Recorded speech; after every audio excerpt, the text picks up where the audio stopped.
Boa noite, eu sou o Vitor e hoje nós vamos falar sobre o luto vitoriano. A época vitoriana, na verdade, quando a gente vai comparar com todo o resto da história, a época vitoriana, ela foi a época entre 1800, nos anos 1887 até 1901, ela foi a época que a gente pode falar que tinha um conceito mais conservador de toda a história. Até antes, a gente pode pensar que antes também não tinha tanto, que antes tinha bastante também, que antes tinha até a Idade Média, mas nada foi tão conservador em questão de costumes como na época vitoriana. Muitas das coisas que era proibida antes da época vitoriana era aceita debaixo dos panos. Isso na época vitoriana já não era. Tinha que mostrar o que a pessoa mostrava, todo mundo esperava que ela também fazia debaixo dos panos, e havia até uma questão de perseguição até no lado pessoal, se realmente a pessoa estava fazendo aquilo que ela vivia. Quando a gente fala também sobre época vitoriana, na verdade a gente está usando um modo de vista anglo-americano, porque na época, no século XIX, a Inglaterra, mesmo ela sendo a maior potência militar e econômica, ela não era influente em moda, influente na cultura. Na verdade, se a gente for ver a França, a Itália eram muito mais influentes em questão de moda e cultura que a própria Inglaterra. E nós usamos esse nome vitoriano justamente por causa dessa visão que hoje nós temos, a dominância dos Estados Unidos e da cultura inglesa e americana no mundo. Então, hoje nós usamos essa visão anglo-americana sobre a época vitoriana, mas, na verdade, quem dominava era a França e a Itália, principalmente na área da cultura, da moda, de todos os outros aspectos culturais. Agora, pode passar. Essa, na verdade, é um compilado de imagens. Eu vou falar ao longo do trabalho um pouco sobre cada elas. Elas vão aparecer depois. Então, a gente pode ver, aqui tem corpos de pessoas, igual essa menininha no canto direito superior e inferior.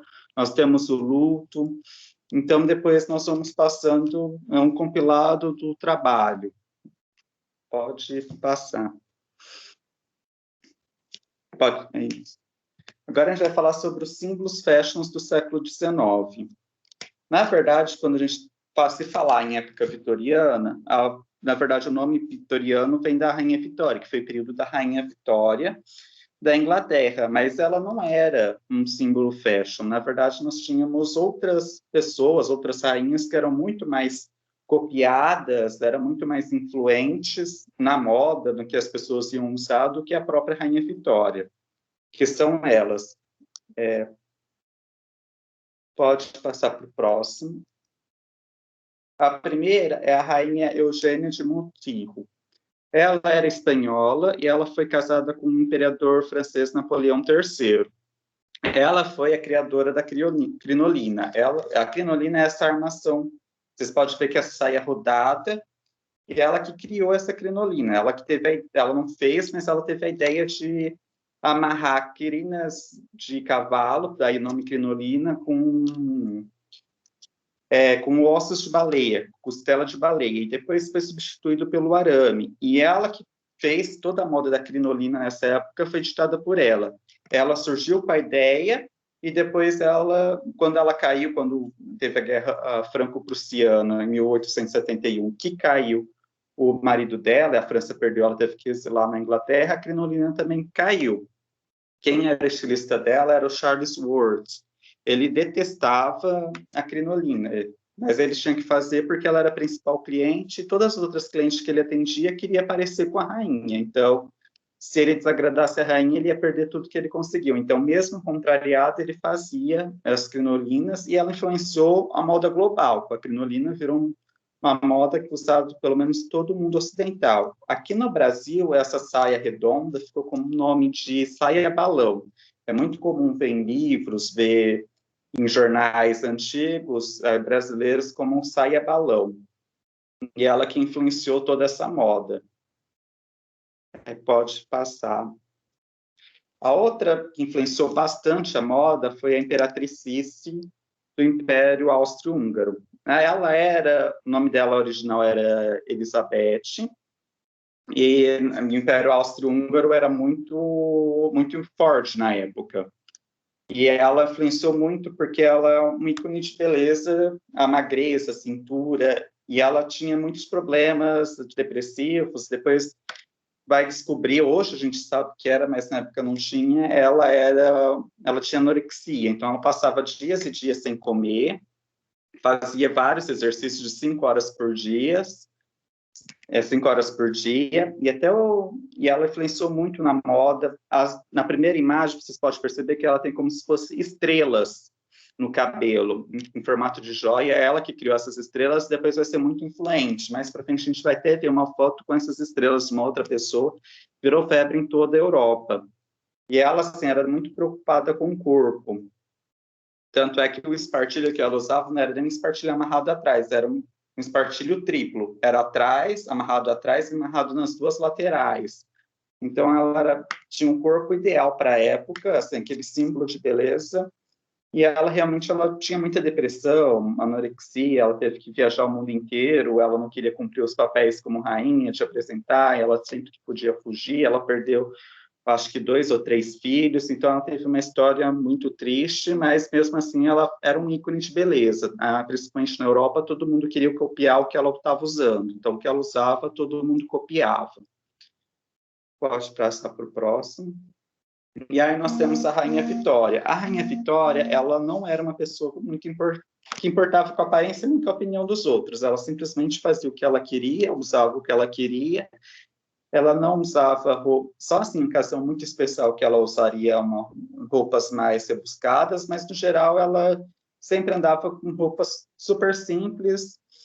Tanto é que teve até a Imperatriz Eugênia, que já falei primeiro, da França, quando a Rainha Vitória foi visitar a França, a Rainha Eugênia, ela editou um decreto que proibia as outras mulheres da França de rir da Rainha Vitória, justamente era tão simples que as francesas davam risada da Rainha Vitória, como que a Rainha Vitória se vestia, que não parecia como uma rainha. E eu vou falar um pouco sobre a Rainha Vitória, porque a Rainha Vitória, esse trabalho de luto, ela é muito importante, que ela vai influenciar o mundo em duas partes. Pode passar. As principais partes que ela vai influenciar é na relação do matrimônio. Nessa quesito, ela era muito do século XIX mesmo, ela aparentava o que uma mulher deveria ser pelos padrões da época. Era aquela pessoa totalmente romântica, aquela pessoa totalmente apaixonada. Até no começo, em 1837, que estava naquela fase do romance, ela tinha aquela característica de criança, de uma pessoa frágil, até aquela parte de doença, que precisaria de alguém para proteger ela. Então, ela vai levar, e depois, com a morte, também o luto, ela vai mostrar toda aquela paixão, aquele romantismo que se acreditava que a mulher tinha que ser. Então, aqui nós temos duas imagens do casamento dela, uma é o vestido de noiva dela, e a outra é dela com o marido dela, o príncipe Albert. Ela, na verdade, ela tirou foto depois com o vestido de noiva, mas ela era tão assim com um casamento que ela, quando ela se casou, fez uma pintura, não existia foto. Depois de não sei quantos tempos foi criada a foto, ela fez ela e o marido se vestir com exatamente com as mesmas roupas que eles se casaram. As roupas nem serviam mais, ficou super apertado, mas ela fez os dois tirarem fotos como se estivesse casando naquele período para gravar a imagem deles se casando, que ela era muito obcecada com esse casamento com o príncipe Albert. E a outra parte que a Rainha Vitória vai influenciar, pode passar, é no luto. Ela vai ficar 40 anos em luto, totalmente em preto, ela não vai participar de festa, não vai participar de nada, ela vai realmente ser influenciado pelo luto. Então, tudo que ela vai usar, justamente pela perca do marido. Ela vai entrar numa depressão muito grande, e ela vai levar praticamente a Inglaterra inteira. Vai ser períodos, em termos que ela vai ficar de luto, vai ser períodos sombrios, que vai ser um período porque o país estava em luto, e tem essa coisa de, não acredito muito, mas tem essa parte de energia. Então, ela em luto começou a ter, nesse período começou a ter muita fome na Inglaterra, começou a ter muitas doenças, começou a ter muitos crimes, muitos assassinatos, então foi um período sombrio na Inglaterra, esse período do luto dela, que ela fez o país inteiro entrar em luto. Agora, pode passar para... E eu vou começar a falar sobre a Rainha Vitória, porque ela que vai influenciar tudo. Ela teve... Mas ela não era filha do rei, ela era uma herdeira distante, e o rei começou a ficar sem herdeiros, começou a morrer os herdeiros, e ela ficou sendo a única possível herdeira do trono. Então, ela não vai ter uma infância feliz. Então, todo mundo tinha muito medo que ela morresse. Então, tudo era muito controlado. Ela não podia sair de casa, ela não... Até para descer a escada tinha que ser 2 empregadas segurando ela porque ela não podia cair na escada. A comida sempre tinha que ter alguém para experimentar para ver se não estava envenenado. Ela não tinha liberdade para nada. Isso vai mudar só quando ela vai fazer entre 17 e 18 anos, em que ela vai se tornar rainha. O rei vai morrer e ela vai se tornar rainha. E no momento que ela se torna rainha, ela muda tudo aquilo que estava fazendo, que agora ela tinha o poder. Então, ela não ia aceitar mais ser controlada, que as pessoas controlassem ela, limitassem os passos dela. E no começo ela falou que ela não ia querer casar, que ela estava aproveitando a liberdade dela, ela não ia querer casar com ninguém, e ela ia ficar solteira pelo resto da vida, que ela não tinha interesse em ninguém. Isso foi até conhecer o príncipe Albert, que era primo dela. Pode passar para o próximo. O príncipe Albert, ela vai ver e ela vai se apaixonar de cara com ele. E ela vai se apaixonar e em poucos meses ela vai se casar. Muitos vão falar que ela que pediu a mão dele em casamento. Existe muita história que ela era feminista, que ela era à frente do tempo dela, mas na verdade ela não era. Ela pediu casamento mesmo porque seria uma falta de respeito alguém pedir a rainha em casamento. Podia ser a pessoa até presa por pedir a rainha em casamento. Então, pelo protocolo, pelo grau de realeza dela, ela que vai pedir o primo dela, que na verdade depois vai se tornar príncipe, antes ele nem príncipe era um cargo de nobreza abaixo, e ela que vai pedir ele em casamento. E como ela era rainha, ela podia tudo, porque na verdade nesse período nem com um cargo... Uma pessoa nobre, de nobreza baixa, como um conde, ela não poderia casar, ela teria que casar mesmo com um príncipe, um arquiduque, cargos mais altos, mas ela não estava nem aí com a opinião dos outros, ela se casou com quem ela queria. Então, ela vai ser um dos poucos casamentos, ela e a Cícera, nesse período, vai ser um dos poucos casamentos que vão ser casamentos realmente por amor, que o resto dos casamentos entre a realeza era tudo casamento, era contrato. Na verdade, tinha realmente um contrato mesmo que eles assinavam, que a cada parte ia fazer. Então, ficava com a princesa Isabel aqui no Brasil, quando ela se casou com o Conde de... Eles tiveram que assinar que o filho deles ia nascer no Brasil, e que ele ficava responsável por fazer tais atos, que ele tinha que aparecer em tais cerimônias. Então, realmente era um contrato mesmo que assinava. Não existia esse negócio de amor, de paixão, não. Você geralmente ia conhecer poucos dias antes do casamento, se casava, e depois e você ia cumprir aquele papel. Então, nesse período também surgia muito a questão da traição, do adultério, porque não existia amor, não existia nada, você se casava como uma obrigação. E a Rainha Vitória vai ser uma das poucas pessoas que realmente não vão casar com obrigação, ela vai casar realmente com amor, ela nem queria se casar, mas depois que ela conhece o príncipe Albert, ela vai, aí realmente ela vai querer se casar com ele. Tanto é que aqui tem os dois, tem a foto e tem os quadros e o vestido de noiva que está preservado até hoje, o vestido de noiva de casamento dela. Uma outra questão que ela vai influenciar no casamento que eu falei é a questão do vestido de noiva branco. Antes dela, o vestido de noiva era colorido. Cada mulher se casava com o vestido da cor que queria. E o vestido não existia um vestido próprio de noiva. Você se vestia de acordo com a sua época. Então, era um vestido mais elegante, um vestido de festa, mas um vestido referente à sua época. Essa questão do vestido virar um vestido mais de noiva específico, a gente vai olhar, esse é um vestido de noiva separado dos outros, só vai se tornar possível a partir dos anos 70, 80. Antes disso, as mulheres se casavam com um vestido mesmo que usaria no dia a dia. Tem até alguns casos de literatura que a pessoa que nós vamos ler, nós percebemos que as noivas, elas usam vestido de casamento, depois elas vão para outras festas ou para o teatro, elas vão colocar aquele mesmo vestido de casamento no qual elas casaram.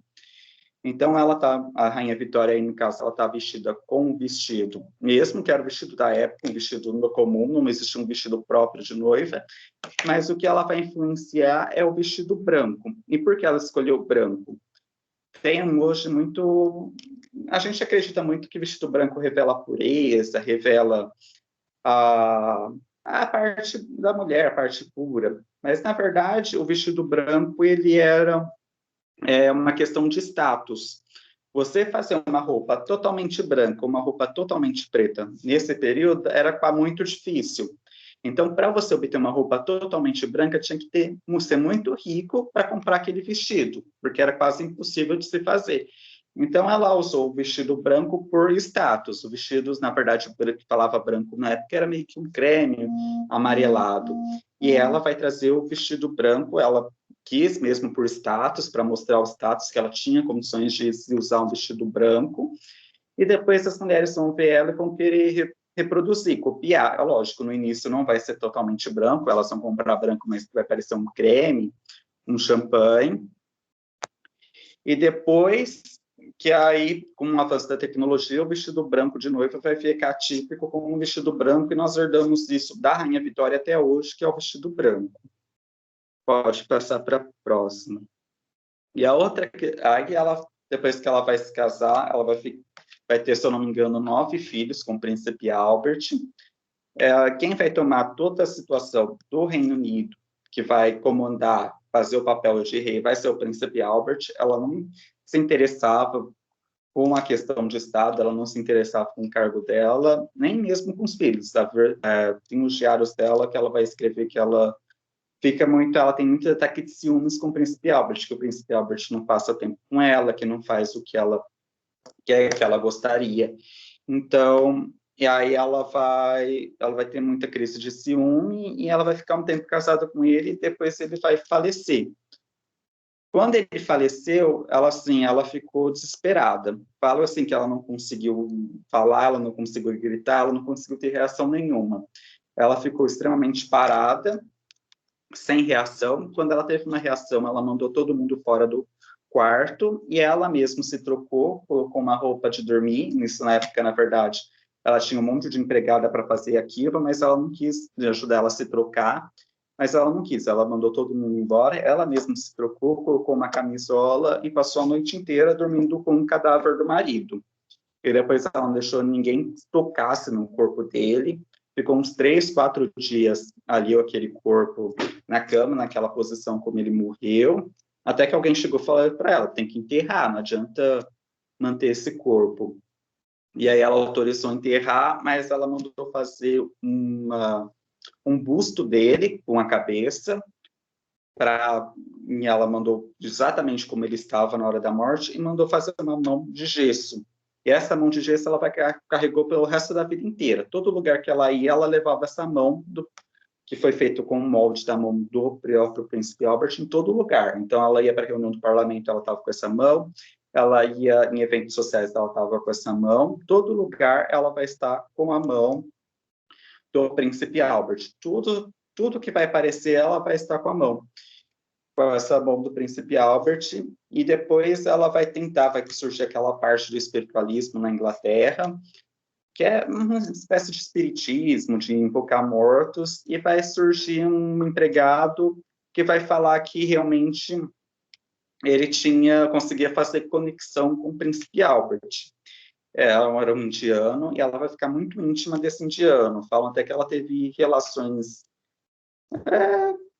sexuais com esse indiano, pensando, assim, acreditando que era o príncipe Albert no corpo desse indiano. Então, tudo que ela vai fazer junto com esse indiano, pensando que esse indiano está com o espírito do príncipe Albert está nele.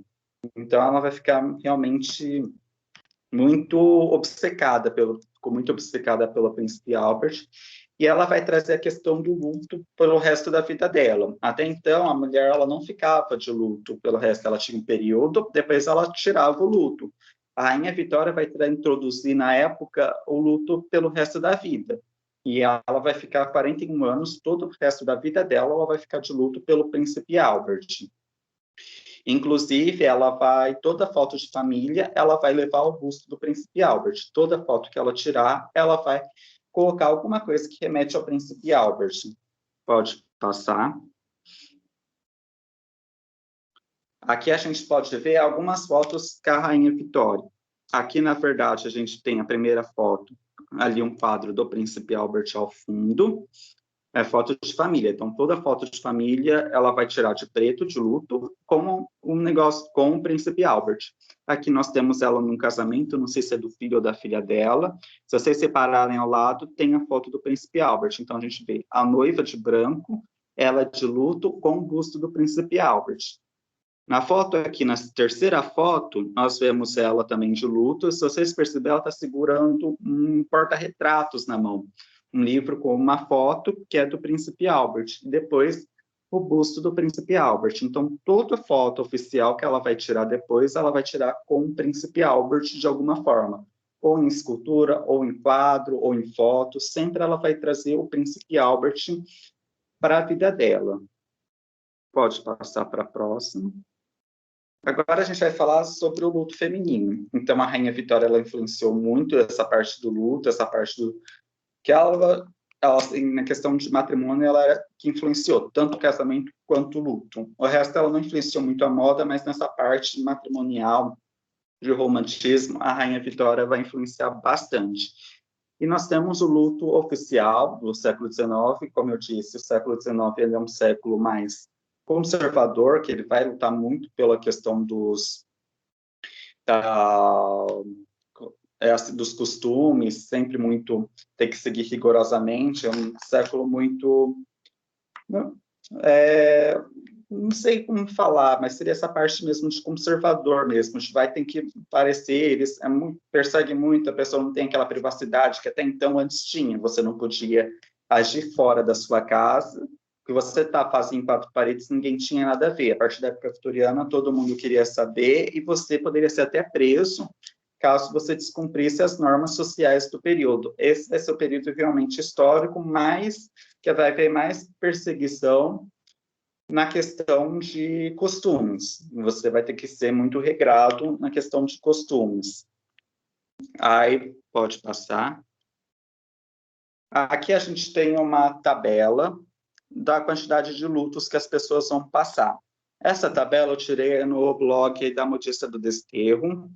Eu não fui falar de cabeça porque eu não me lembro, porque é muitos detalhes dessa questão de luto, é muito... Então, eu trouxe a tabela e eu vou falar sobre elas. Então, o luto pelo esposo, então, quando a esposa perdia o esposo, a esposa ficava viúva, ficava no mínimo 2 anos. Numa versão idealizada, já era jamais tirado esse luto. Esses 2 anos depois, a gente vai ver que vai ser dividido entre o luto pesado, o luto ordinário, o luto suavizado, mas vai ficar em torno de 2 anos. Aí tem o luto pela esposa, quando o esposo perdesse a mulher, ele vai ficar de luto entre 1 ano e meio a 2 anos. Então, a critério do noivo, 1 ou 2 anos. Que é mais ou menos parecido com o da esposa. Aí, se você perdesse um irmão, os pais ou os filhos, você ia ficar de luto durante 6 meses. Por parentes até segundo grau, então um avô ou neto, você ficaria de luto 3 meses. E o luto pelos governantes, quando acontecia de um governante, um rei, morresse, aí o próprio Estado definia quanto tempo as pessoas iam ficar de luto ou não. O luto pelo noivo ou pela noiva não era obrigatório você fazer luto, não era necessário, mas era recomendado, e se fazia de 1 ou 2 meses. Pode passar para a próxima. Agora a gente vai falar sobre o luto feminino. O luto feminino, primeiro, era 3 estágios: o luto pesado, o ordinário e o suavizado. O luto pesado era aquele primeiro, você acabou de morrer, então você teria que acabou de morrer a pessoa, então era aquele primeiro luto que você ia fazer do velório até os 14 meses passados, que era o ideal, porque a pessoa ia ficar de luto por 14 meses. A mulher, no caso. Pode passar para o próximo. Aqui a gente tem imagens do luto. Como que deveria ser esse luto? Não poderia ter quase brilho nenhum na roupa, cor também nenhum. Todo o corpo deveria ser escondido, então se usava até véu cobrindo o rosto, todo o rosto era coberto, tecido nada de ter seda, tafetá, que é tecido brilhoso, todos os tecidos deveriam ser foscos e cobrir todo o corpo. Até as mãos deveriam ser cobertas com luvas e todos os acessórios eram pretos, tudo era preto. Então, sombrinha era preto, bolsa era preto, sapato era preto, o véu era preto, a luva era preta, o vestido era preto, a joia se usava uma pedra de ônix que era preta também, e essa joia também era só um broche para fechar o vestido ainda mais. Não podia ser usado pedra, colares, essas coisas era proibido. Perfume não poderia ser usado. E a esposa, essa esposa que ficou viúva, ela não poderia ser vista em local público, em festas, em eventos. Ela só poderia sair para a igreja e eventos sociais só se for um jantar íntimo, só entre familiares. Ela não poderia ser vista, ela não poderia andar. Então, era bem restritivo esse primeiro momento de luto. Roupa sempre fechada, sempre escondendo o corpo. O véu, de preferência, cobrindo o rosto. Essa era o luto pesado. Pode passar para o próximo. Agora, o luto ordinário. Esse luto ordinário era aproximadamente 9 meses para as mulheres jovens. Então, as mulheres jovens, elas iam avançando no luto. Já que eram as mulheres que ficavam viúvas já com uma certa idade, elas já paravam de usar, elas iam ficar com esse luto ordinário pelo resto da vida delas, que foi o caso da Rainha Vitória. Ela usou o luto pesado durante os 14 meses, e depois ela lutou pelo resto da vida. Os 41 anos depois que ela viveu, ela ficou de luto ordinário, e ela deu essa ideia de luto ordinário pelo resto da vida. Antes não tinha muito essa ideia, mesmo nas mulheres mais velhas, depois de um período elas tiravam o luto ordinário, mas uma Rainha Vitória ficou, então isso acabou virando uma moda de ficar entre as mulheres mais velhas, de ficarem de luto pelo resto da vida. Pode passar. O que vai diferenciar do luto ordinário para o luto pesado é que, primeiro, não vai precisar mais de tanta regra de cobrir, fechar tanto o corpo, de usar véu, de usar sombrinha preta, de usar luvas pretas. Aqui você já tem já é liberado o uso do véu, você não é obrigado a usar o uso do véu. Já pode usar algum colar preto, nada discreto, nada muito chamativo. Então, aqui a gente tem alguns modelos. Aqui, a segunda foto, na parte superior, é a própria Rainha Vitória de luto ordinário. Então, essas roupas são de vários períodos. Então, a gente tem de 1890, período de 1880, 1870 até 1860, que vai ser o luto ordinário. Então, ela já vai ter, não vai precisar ser tão fechado. A mulher já pode aparecer em alguns eventos, não eventos muito grandes, nem festas muito grandes, mas algumas festas pequenas, ou festa de igreja, ela já pode começar a aparecer. E o último luto, que era a transição, pode passar, que é o luto suavizado, que já vai chegar mais ou menos a 3 meses, depois de 3 meses. Então, passou os 14 meses do luto pesado, os 9 meses do luto ordinário. Para aquelas mulheres que mais novas, elas vão continuando, que vai continuar a próxima etapa. A próxima e a última etapa é o luto suavizado. Pode passar.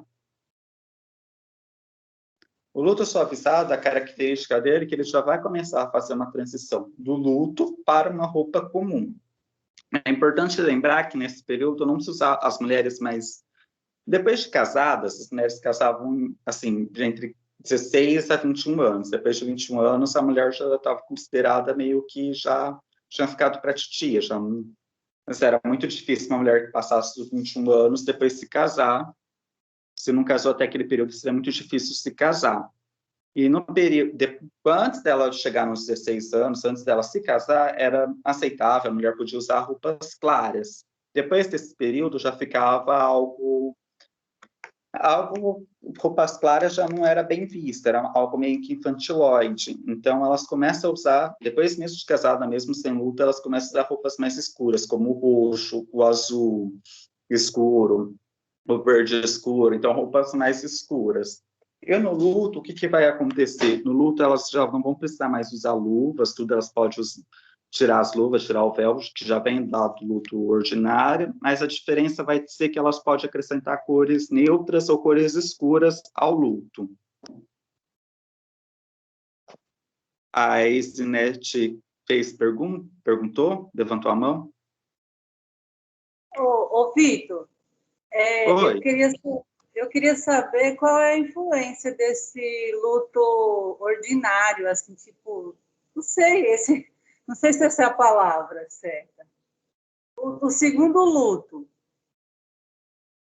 Não, o luto ordinário, ele ia ser levado pelo resto da vida.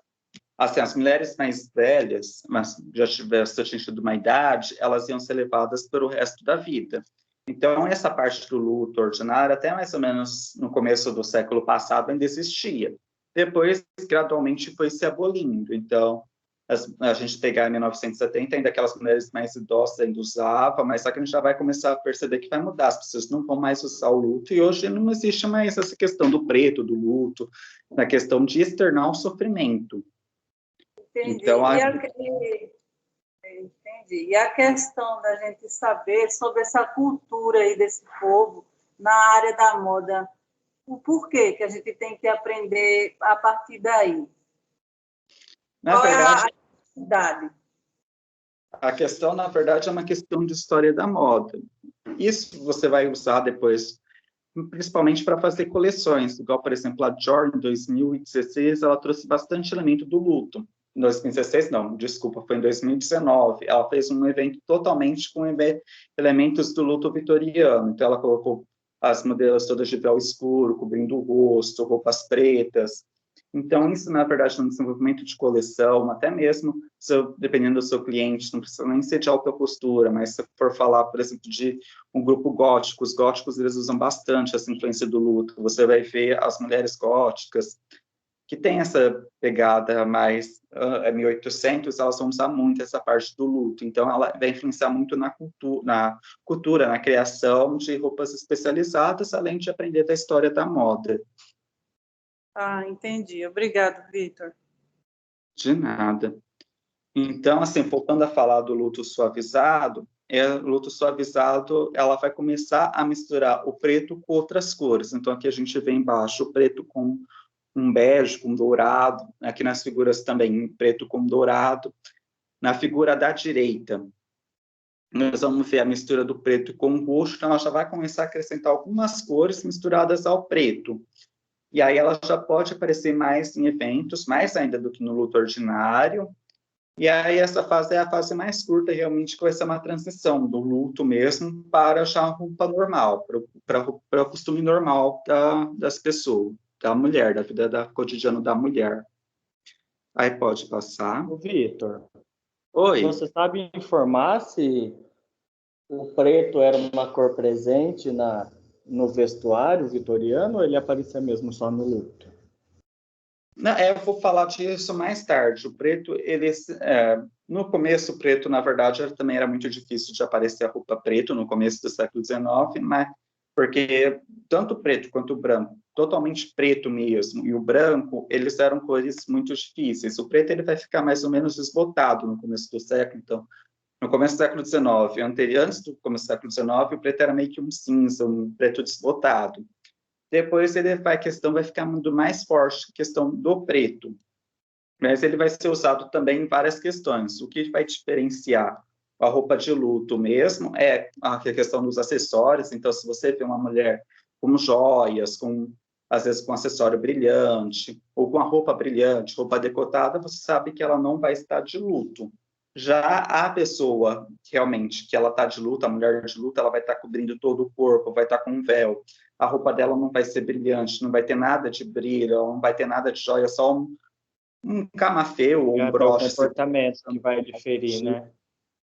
Isso, então depois eu vou falar sobre isso também. Então sim, vai ter a diferença que eles usavam. Agora, a noiva de luto, esse período também, assim, só trouxe algumas fotos que a gente pode perceber que as duas mulheres que estão aí, elas estão de luto. Elas estão de preto com um véu branco, porque nessa época as mulheres dependiam financeiramente do marido. Então, se as mulheres elas não tinham meios de sustentar, geralmente elas se casavam com alguém. Então, mesmo que elas fossem viúvas, elas se casavam. Então, elas eram noivas de um homem, depois elas continuariam fazendo o estágio de luto, mesmo casada com outro homem. Então, elas iam fazer todo o período, o luto pesado, o ordinário, suavizado, para depois tirar. Mesmo casadas, elas iam estar fazendo do antigo marido, ia continuar com o luto, passando por todos os estágios, mesmo sendo casada. E aí eu trouxe algumas fotos de noivas de luto, que o marido morreu, faleceu, e mesmo assim casaram. E aí eu só trouxe como curiosidade. Pode passar. Aí eu agora vou falar do luto masculino. O luto masculino, ele não tinha tantas regras, porque o homem, ele vivia de luto. Na época vitoriana, assim, antes da Revolução Francesa, então, os homens usavam roupas muito coloridas. Então, era igual a Isabela mesmo falou, a roupa do homem era mais chamativa do que com a mulher. Quando chegou no século XIX, começou a ter o pensamento comercial e a ética protestante, principalmente, que se falava que não se podia ser tão chamativo, que o homem ele devia ser um homem mais de negócio, mais prático. Então, as roupas coloridas, toda aquela parte vai sendo excluída do guarda-roupa masculino. Então, o guarda-roupa masculino, ele naturalmente já vai ser sempre preto.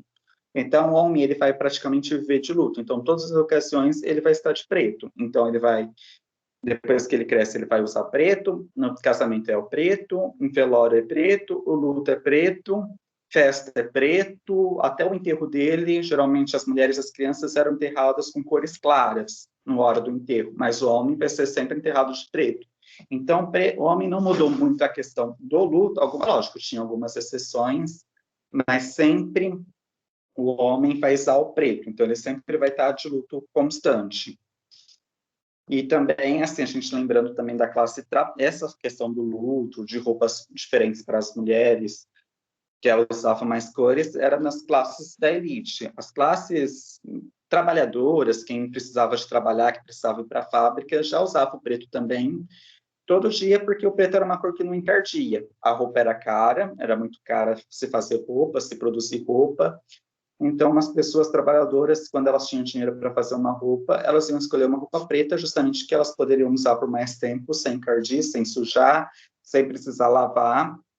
Então, o preto, na verdade, se tornou o símbolo da época vitoriana, e a quem vai usar cores diferentes vai ser as mulheres, e mais as mulheres. E outra questão também da roupa do homem, que vai se tornar mais prática nesse período, é que o homem era homem de negócios. A mulher era vista como ela não tinha uma função prática na vida, então ela tinha uma vida ociosa.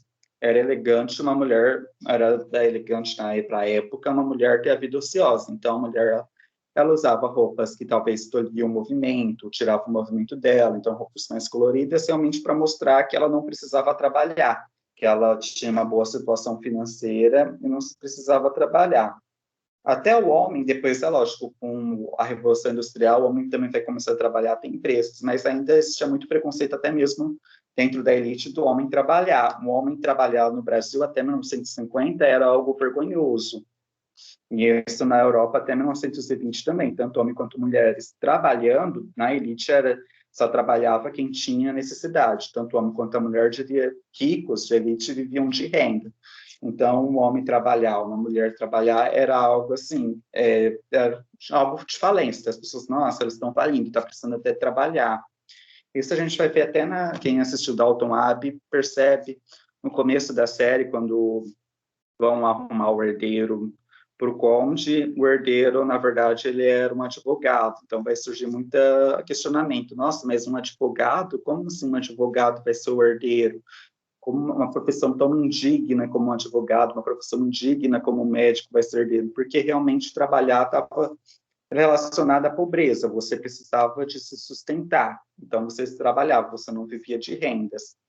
E isso, para o homem, vai começar a mudar no século XIX, e a roupa vai começar a ficar mais prática, mas para a mulher isso vai continuar por bastante tempo sendo a roupa prática, a roupa mais que tirava realmente o movimento. Não posso falar que é uma roupa tão que apertava muito, porque existe muito o mito do espartilho, que o espartilho ele era uma peça de tortura, ele não era. As pessoas que usam até hoje, tem a Modista Desterro, tem a Eneida, que elas usam o espartilho, elas falam que é uma peça confortável, sim, na medida do possível é uma peça confortável, não é aquilo que se fala, como aquela visão que a mulher ficava sem ar, nada, mas de certa forma tirava o movimento da mulher. Então, mesmo com o espartilho, com a crinolina, a mulher não conseguiria realizar um trabalho braçal, andar muito, tirava essa parte do movimento, não que havia uma tortura em usar o espartilho ou essas roupas. Pode passar. Aqui a gente vai ter algumas fotos de homens de lutos. Então, como que era a característica do homem de luto? Aqui tem duas pessoas, a primeira foto, à esquerda, e a foto à direita, eles estão com ternos claros. Não era muito comum na época, como eu disse, o mais comum era se usar o preto. Mas aí eu trouxe porque vai parecer qual detalhe que eu quero mostrar, a braçadeira. Tá vendo no braço que tem uma faixa preta? Se for observar nos outros, também vão ter uma braçadeira no braço, que é essa faixa preta que mostrava que estava de luto. Como eu disse, o homem ele já cobria todo o corpo, naturalmente se fechava tudo, se fechava até a gola, se colocava gravata, se fechava, colocava o cartola, o chapéu, era a moda o homem usar luvas, cobrindo as mãos, e então o homem já vivia de luto. Então, ainda para identificar mais ainda que ele estava de luto, se usava essas braçadeiras pretas, e também do homem se exigia que ele não saísse de casa, só saísse de casa para eventos religiosos, para a igreja, mas no período de luto ele ficasse em casa. E é uma outra característica do século XIX, e isso, na verdade, era uma característica mais das pessoas pobres do que das pessoas ricas, do que da elite, era que no período de luto o homem não fazia barba, deixava a barba crescer até dar o tempo de luto, depois que passasse o tempo, um ano e meio, aí ele raspava a barba. Então, essas são as fotos desse período, dos homens de luto. Pode passar. Nesse período também, assim, na época vitoriana, ela tinha meio que uma cultura de morte. Assim, elas gostavam muito de celebrar a morte, entre aspas, das pessoas. Então, tudo que eles podiam fazer para remeter ao finado, eles faziam. Uma das coisas era fazer joias feitas com o cabelo da pessoa. Naquele período não existia muita fotografia, então as pessoas elas não recordavam muito de eventos que passaram junto com as pessoas. Então, como que elas estavam para recordar? Era o cabelo. Então, elas recolhiam uma mecha de cabelo, e aquelas mechas de cabelo era como se ela tivesse aquela pessoa do seu lado. Então, quando a pessoa morria, se recolhia o cabelo da pessoa e as pessoas faziam joias com esses cabelos, acessórios, justamente para ter sempre aquele falecido, aquele finado perto dele. Pode passar, perto dele ou perto dela. Aqui são alguns exemplos de joias. Vocês estão vendo que a primeira foto é um conjunto meio que completo. Ele tem tanto um camafeu, um medalhão com o cabelo do falecido, e tem também esse colar, que é feito também de cabelo da pessoa falecida. Aqui a gente tem medalhões. Dois exemplos de medalhões, onde tem, de um lado tem a foto da pessoa, do outro o cabelo que pertencia à pessoa. Nós temos também anéis, então é um anel, colocou o cabelo e depois colocou um vidro de proteção para mostrar das pessoas falecidas. Então, geralmente, principalmente as mulheres, elas usavam esses camafeus no pescoço e elas eram enterradas com esses camafeus do cabelo do esposo dela falecido. Então, tinha lojas especializadas só em fazer joias com cabelo de pessoas falecidas para seus entes queridos carregar esse cabelo pelo resto da vida, guardar. Então, esses são alguns exemplos de peças feitas com cabelos. Então, às vezes não tinha fotos, fazia só realmente uma pulseira, igual essa pulseira de cobra, que foi feita com joias, tudo, e essa parte é feita de cabelo também. Então, eu sempre tinha essa questão do cabelo. E o cabelo, né, período também, principalmente das mulheres, era algo meio que sensual. Então, uma mulher sendo pintada de cabelo solto era como se fosse hoje a mulher tirando um nude. Então, geralmente, a maior parte das pinturas que vão ver desse período com a mulher de cabelo solto eram pinturas que a mulher entregava para o marido. Era algo só para o marido ver, e era muito mal visto uma mulher sair de cabelo solto na rua. Então, sempre de cabelo preso, pelo menos assim, um coque, alguma coisa, podia até o cabelo depois cair, mas tinha que ter alguma coisa prendendo o cabelo, porque era uma questão muito sensual, era algo muito íntimo, e eles vão trazer essa intimidade para as joias. Pode passar para a próxima. Agora eu vou falar sobre o funeral. Pode até passar, que a gente já vê as imagens. O funeral, na época, assim, era verdadeiros eventos, festas, e durava 2, 3 dias o funeral. Então, os funerais, eles não tinham um velório para sepultar, então era sepultado na própria casa das pessoas. Quando a pessoa ela era sepultada em casa, então eles fazia tipo uma guirlanda, igual a guirlanda de Natal, mas colocavam fitas pretas e colocavam-se na porta das casas. Então todo mundo que passava via que ele estava acontecendo um velório. Então às vezes as famílias mais ricas colocavam tecidos pretos em volta nas janelas, nas portas, além da guirlanda com flores e laço preto. Então reunia toda a vizinhança, todas as pessoas iam no velório e havia comidas, havia bebidas, havia petisco para ficar nesse velório. Então, esse velório era uma festa mesmo, não era uma comemoração, porque havia aquela tristeza pelos parentes, apesar que tinha muitos convidados que iam mesmo só para comer, não estava tão interessado realmente no velório, na tristeza. E aí a gente traz algumas fotos do período, então eles faziam a guirlanda com flores, então aqui a gente tem essas mulheres chorando, em alguns lugares também tinha as carpinteiras, que elas choravam, eram mulheres pagas justamente para chorar no velório, então elas nem conheciam o falecido, mas elas iam lá chorar pelo falecido para mostrar que a pessoa era uma pessoa querida. Pode passar para a próxima. E aí, depois que saía de casa, depois que fechava o velório, eles iam fazendo uma procissão da casa até o cemitério. Então, todo mundo ia em procissão da casa, andando pelas ruas, levando o corpo. Aí, tudo era enfeitado também, principalmente com veludo preto. Então, se colocava o caixão numa carruagem, essa carruagem toda de preto, toda coberta com veludo preto, os cavalos carregando cobertos com veludos preto, com mantas pretas. O caixão era forrado de tecido preto e o caixão era um caixão meio que duplo nessa época. Era primeiro um caixão de madeira e depois de madeira tinha um outro caixão de chumbo e o caixão de madeira estava introduzido. E esse caixão de madeira, onde estava diretamente morto, era de veludo. E ali a noiva ela saía na frente da carruagem que estava saindo, a esposa saía, ou o esposo saíam, e eles iam guiando até chegar no cemitério. E tinha até mesmo as pessoas, era geralmente 12 pessoas, 12 homens, que carregavam o caixão, levavam o caixão da casa até a carruagem, depois da carruagem tirava e levava até o túmulo no cemitério. E eles se vestiam com roupas próprias mesmo para carregar esse caixão, que a gente pode perceber na foto superior à direita. No canto direito, a gente tem que ver que era a roupa comum desses homens que se carregavam em caixão.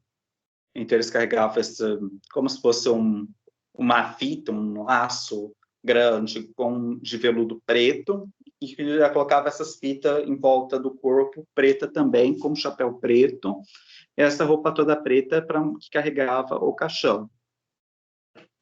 E a gente pode perceber também nessa foto à esquerda que as principais mulheres, as pessoas mais ligadas, elas estão de lutos pesados, então elas têm o véu cobrindo o rosto. As outras pessoas não era necessário usar o luto pesado, mas tinha que ir de preto, usando o luto, pelo menos o ordinário, que era algo bem visto pela sociedade, senão não era julgado, algo mal visto. Pode passar. E a última parte que eu vou falar é sobre os corpos na época vitoriana. Os corpos, nesse período, não existia muita fotografia, então, e tinha uma mortalidade muito alta, principalmente entre crianças. Então, muitas vezes, a fotografia era uma obra de arte, então você tinha que preparar o equipamento, era muito demorado, demorava, às vezes, até horas para se tirar uma fotografia, que tinha que montar todo o trabalho, então era algo muito trabalhoso. Então, muitas vezes, a pessoa em vida não tirava foto. Então, para guardar aquele retrato, aquela pessoa mesmo, eles tiravam foto da pessoa morta. Então, pode passar. Aqui a gente tem exemplos de pessoas mortas. A primeira foto dá uma preparação de como se preparava o morto. Então, eles, por exemplo, sentavam o morto, eles colocavam várias estruturas atrás para segurar justamente a pessoa falecida para tirar foto para parecer natural. Em alguns casos, igual, por exemplo, o bebê à esquerda, no canto esquerdo inferior, a gente vai ver que os irmãos estão vivos, mas o bebê deitado ali está morto. E, às vezes, também tirava-se foto da pessoa viva, do ente querido, com a pessoa morta. Então, esse pai que está vivo está com o seu filho morto, tirando a foto. E aqui a gente também tem desse lado, a menina sentada provavelmente está viva e a em pé está morta. Se a gente for observar, a mão dessa menina de pé, ela está com a mão preta. Por quê? Ela já está com a mão mais escura? Porque o sangue começa a coagular partindo da parte inferiores do corpo, dos dedos e subindo. Então, a mão dela já está, questão que já está mostrando que ela já está meio que em estado de quase decomposição, já está coagulando o sangue. E aí, onde que foi que ela tirou a foto? Pode passar para a próxima. Aqui são mais fotos, então algumas fotos eram tiradas até mesmo no caixão.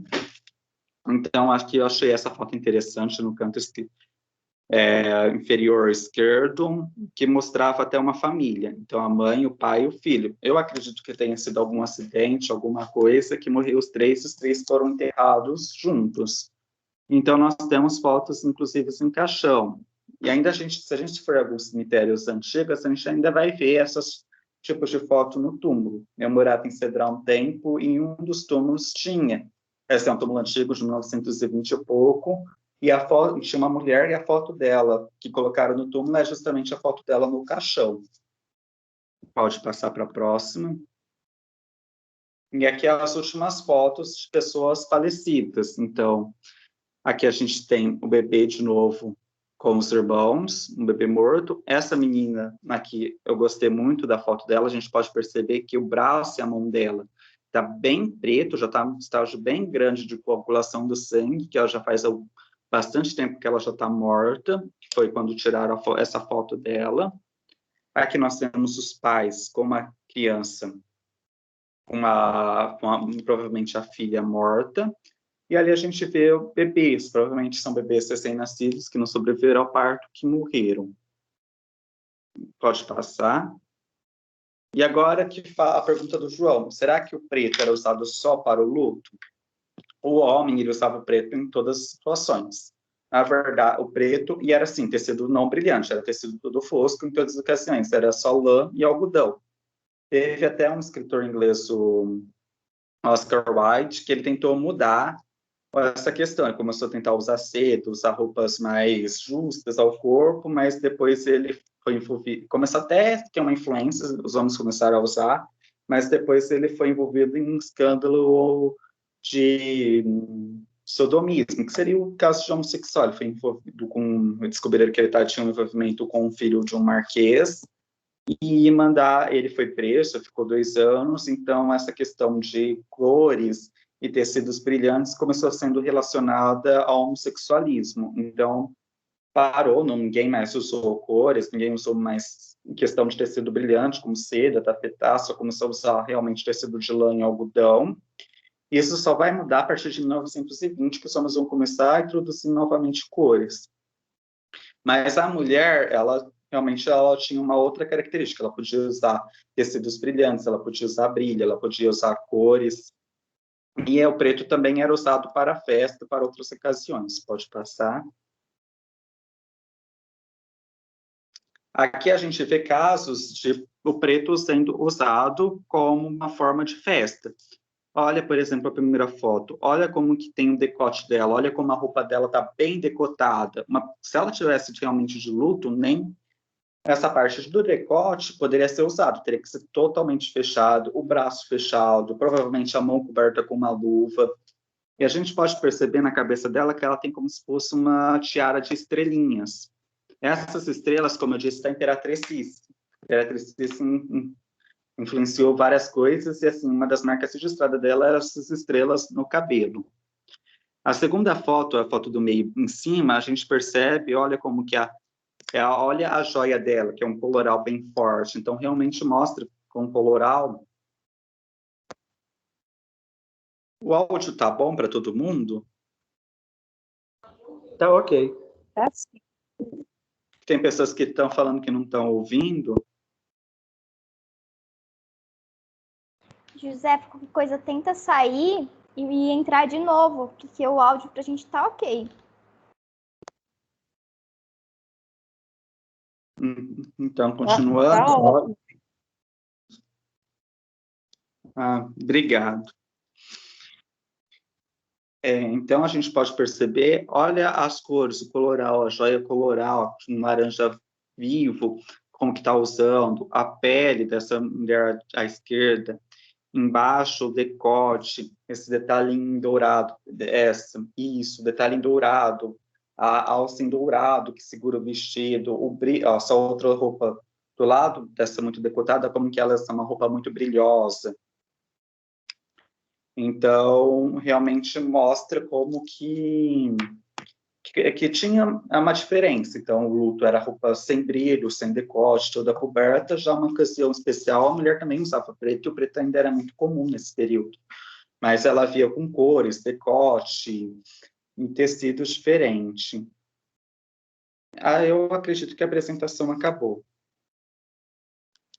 Obrigado.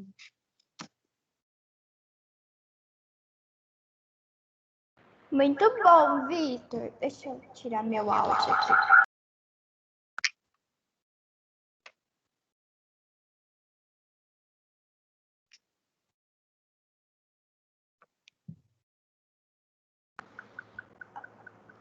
Alguém tem alguma dúvida?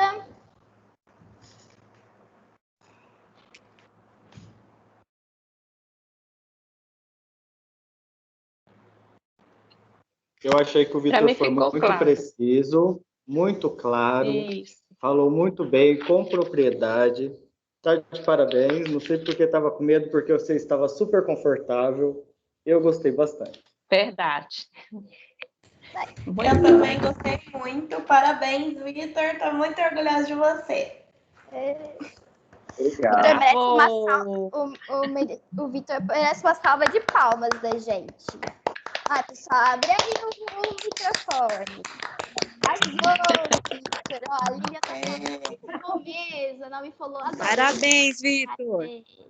Obrigado. Muito parabéns. Pessoal, então vamos dar um tchau aqui pro vídeo do Vitor, que vai pro YouTube todo mundo. Tchau, Vitor. Muito obrigada. Parabéns. Você foi muito bem. E muito legal as informações que você trouxe pra gente. Obrigado.